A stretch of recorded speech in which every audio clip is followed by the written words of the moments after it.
All right, more of the life and times of George Washington.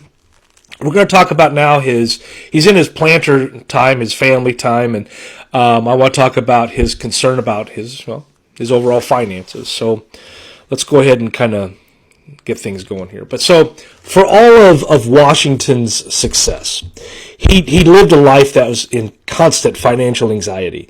He looked wealthy. He owned land. He ran a massive estate, but cash was always tight. Plantation life was expensive. You had tools break, you had crops that failed, markets that would shift, and Washington depended on exports and credit and long payment cycles that made income unpredictable.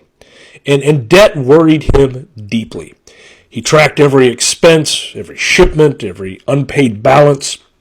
His letters were filled with concern about prices and shipping delays and money owed to him that may never arrive. And this fear really shaped his overall decision-making process.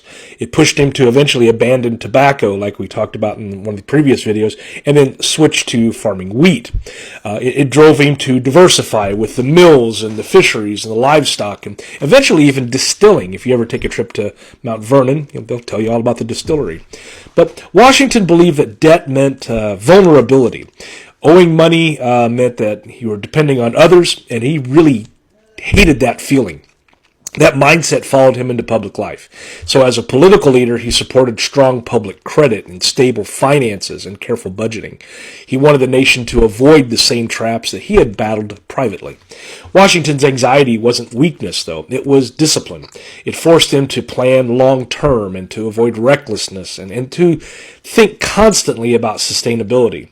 And the man who feared debt at Mount Vernon would later insist that the new nation live within its means and protect its credit. All right. Thanks for watching.